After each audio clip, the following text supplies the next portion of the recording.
In today's video, we're talking about the new masking tools inside of Lightroom.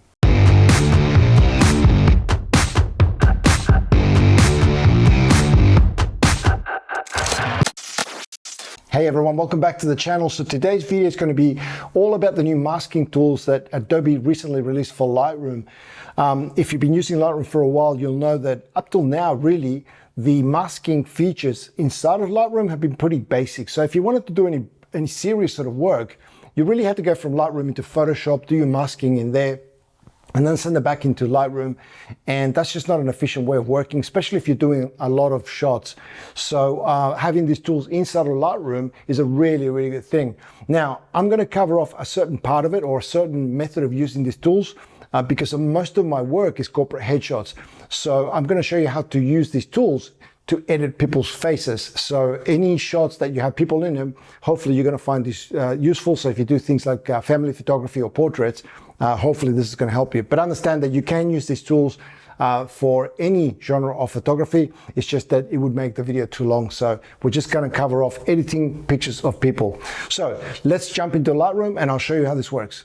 All right, here we go. We are inside of Lightroom Classic, and I've got a couple of images here that I'm going to use. Full disclosure, these are not my images. These are stock images, but it's the kind of photographs that I think are really going to be able to help me describe to you and show you how these features work. So typically with a photograph like this, and these have already been edited, but we're just going to go over the top of it just to show you how this works.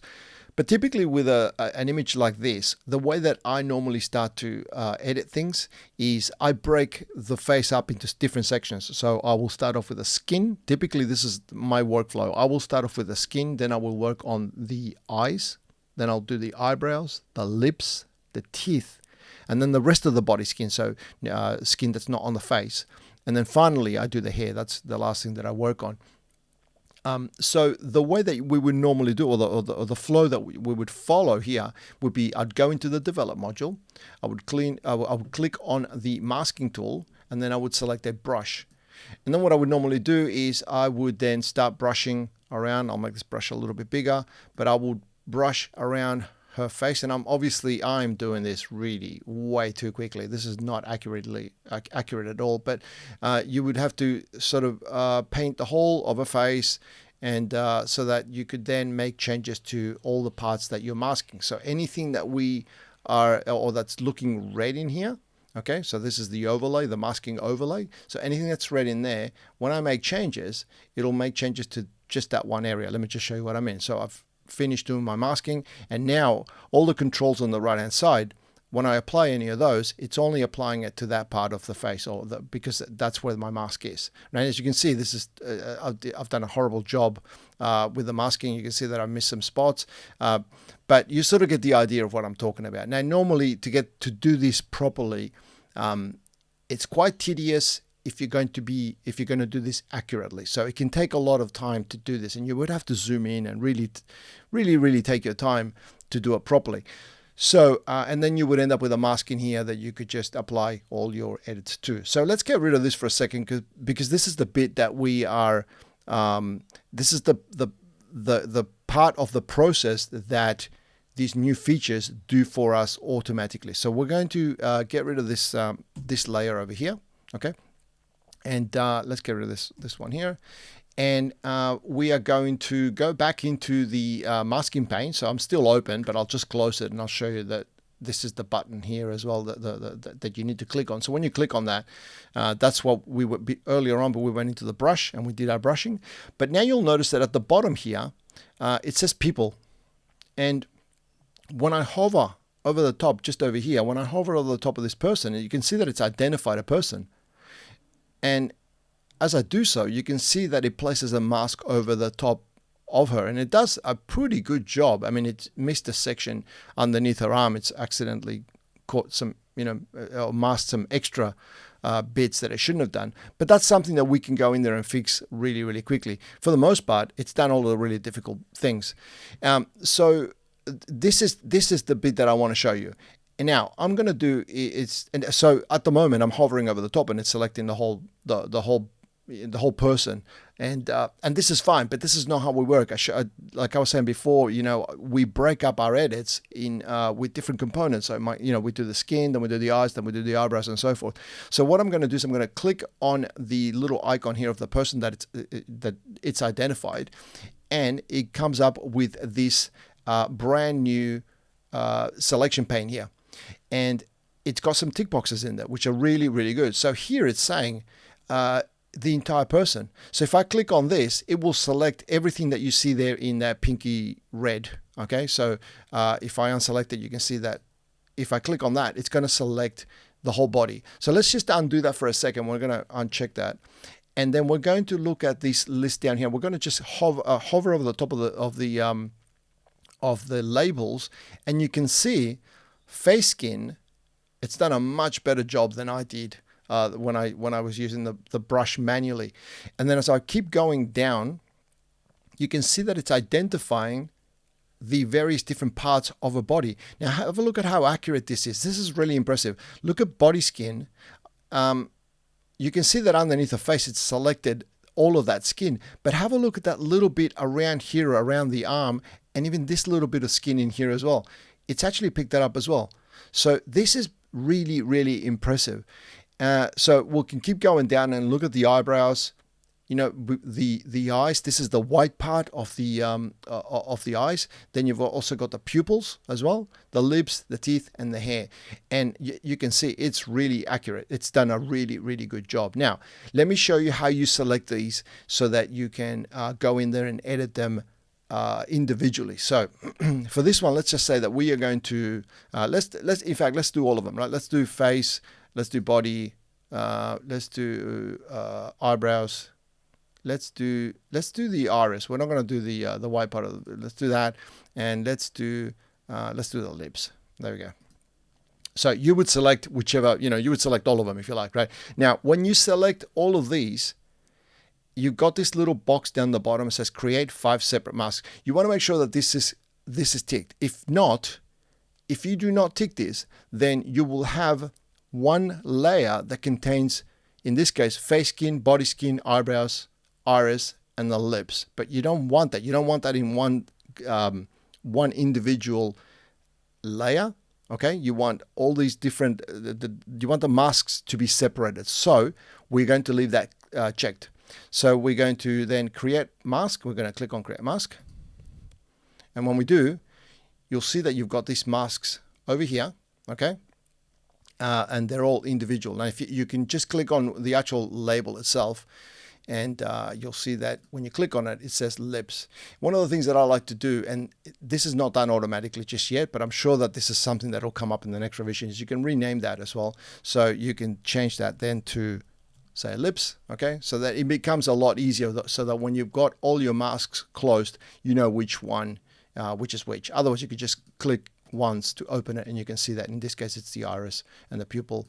But yeah, if you rename them, it is going to make things easier. But for the sake of this video, let's just skip that process. But let's just say now that we are looking to change the eyebrows, okay? So as I open up this mask here, which is the eyebrows, you can see that the eyebrows have gone red, and this is just because it's a mask overlay, okay, that is showing you where your changes are going to take place. So now we're going to go into the controls, okay, and when you do, you'll notice that obviously as I when I'm hovering over the top of the different masks, you can see all these little markers to show you where all the masks are. But the minute that you hover your mouse over the top of the controls, they disappear, which makes everything nice and clean so that you can go and make your edits. So let's say here that we are wanting to make the eyebrows darker, okay? We can bring the exposure down, okay? And that makes them darker, or you can make them lighter as well, okay? So this is how you go in and you can edit every specific part of a person's face and body. This is really, really useful, and it's super accurate, and it's really impressive what Adobe have been able to do with this. So in this case, you know, we're just going to muck around a little bit. Let's just put the eyebrows nice and dark in here, and then let's go into her eyes. Actually, let's do the pupils. We're going to change the color of her pupils. Let's change it to, let's give her green eyes there for a second, right? And like for a little bit, and then we go in, we make them a little bit brighter as well, okay? And that looks a little bit weird, but let's just actually, you know what? Let's just go a little bit back on the colors here. So I'm just changing the hue, by the way, just down here. Okay, so you can see I can make the colors of the eyes go pretty much any color I want. Let's go into like a sort of a nice sort of bluish color there. Okay, and let's have a look at the lips. So the lips, maybe I want a little more saturation in here, so I'm going to go into the saturation slider, and we are going to add more. So we can remove or we can add more, and again we can actually change the color of the lipstick as well, so we can, you know, make it really funky. Let's go a nice sort of pinkish. Okay, and now this is obviously ridiculous, right? That this photograph has already been edited perfectly, so I'm just ruining it really. But I just want to show you how these features work. Now, hopefully that has made sense. Okay, so so we're finished with this photograph.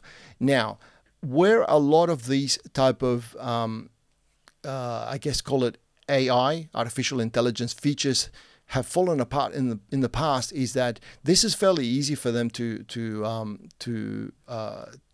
I guess pick up where the eyebrows are and where the eyes are, because the person is looking straight at the camera. Where they fall apart typically is in situations such as this one here, for example. We're going to go into another photograph where you've got people that are not looking straight at camera. So this is where these sort of features have struggled in the past. Now, if you have a look at this one, this is actually, the reason I picked this photograph is that you've got these two people in the middle, the two in the middle, that are sort of, you know, you can sort of tell that it's a face because you can see two eyes, and right.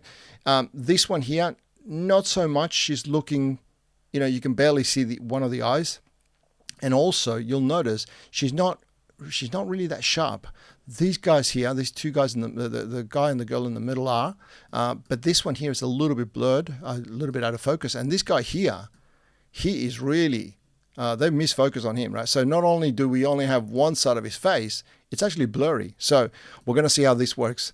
So let's do exactly the same thing that we did on the other one. We're going to click on the masking tool, and there you go. It's picked up 4 people at the bottom here. So now what we can do is we can follow exactly the same process that we did before in the other photograph, where we had one person, but now we get to pick the actual person that we want to edit as well. And as you can see, when I hover over this one here, this is going to be the difficult one, right? But it's picked up the whole person, right? Even though you can only see one half of his face and he's blurry. So it works exactly the same way, except now you've got a choice of people, and as I hover over the top of each person, you can see that it's picked up each individual person. So let's have a look at this for a second. Let's have a look at this girl here in the middle left, and we're going to go with her. Okay, and again, this photograph's already been edited. The only thing that I can think of is that the teeth whitening could probably be improved. So we're going to click on teeth. And that's the only thing we want to change about this photograph. So we're going to create a mask here. Okay. And so let's do this as well. Let's zoom in a little bit so that you can actually see this a little bit better. Okay. And hopefully that, whoops, we don't want to do that. We want to do that. Now, what we want to do is we want to just bring out a little bit more of the teeth, right? So teeth whitening. And teeth whitening, typically you do that by removing saturation. Okay, so we're just going to remove a little bit of saturation in there, and we're going to raise the exposure just a little bit like that. Okay, and then when we do when we disable the mask so that you can see the before and after, you can use this little eye here that you can see. So if you click on that, you can see the before and after. You can see when I click on it, it puts a line across the little eye there, and that just means that the features or the masking is disabled, and then that's enabled. So you can see it's actually made a nice difference to her teeth. Now she's got nice teeth as well, but this is just to show you how you would go about this edit and the difference that it can make, subtle little changes like that. So again, really, really impressive. Oops, let me do that. Really, really impressive. these features seem to be working on pretty much every single photograph that I've tried. Now, let me show you something when it doesn't work. So let's go back and you know what, let's get rid of this mask. We're going to create a mask for this guy here, the blurry guy. Let's call him the blurry guy, okay? And we're going to do the entire person here, all right? We're going to do the entire person because what I want to show you is over here on the right hand side of the photograph, it's picked up the hand there, but that's not his hand, that's this guy's hand. Okay, so we would want to go and remove that. And the way that we would do that, let's say in fact create this mask, and I'll show you how that works. So it's created a mask. We're now going to click on the mask, and then we are going to subtract using the brush. So you can subtract here. You click on this button here to subtract. You've got another one to add more. So if it's missed something, you can add it. But if it's picked up something by mistake, you can subtract it. And I find the easiest way to do this is with a brush, okay? And so what you can do is now you can make a tiny little brush, and you can start going in there and removing that part where that's not part of his body, okay? So we're going to go in there, and then we can just remove that. Obviously, I'm doing a terribly messy job here, but you sort of get the idea. Is just to show you how this works. So it would look something like that. Okay, so now that mask is completely correct, and it's just this guy over here. So if we do any changes, we can bring him up and bring him down, and increase the saturation, whatever. Okay, it's not affecting that other guy's hand in there as well. So that's how you would add and remove or to perfect, if you like, the masks when it doesn't get it quite right. But I've got to say, most of the time it's spot on. So this is how this works. I hope that this has been useful, and if you have any questions, make sure that you leave them in the comment section, and I'll be happy to help you with whatever I can. But hopefully you found this interesting, and it's something that you can use in your process to help you speed up your editing. Okay, I hope you found this useful and you were able to follow along. If you do have any questions though, leave them in the comment section below. That's the best place to get in touch with me. Otherwise, you can reach me through any of the usual social media platforms, and you're going to find all the links to those in the description. If you did like this video, please don't forget to click the like button. It really makes a big difference to the channel. It's a way for you to support me. And if you haven't subscribed to the channel, consider doing so. I make videos like this all the time to help you with your photography. So if you don't want to miss out on any of those, click the subscribe button and the notification bell, and that way you'll be notified when I upload a new video. So that's everything I got for you today. I want to thank you for watching, and I'll see you in the next video.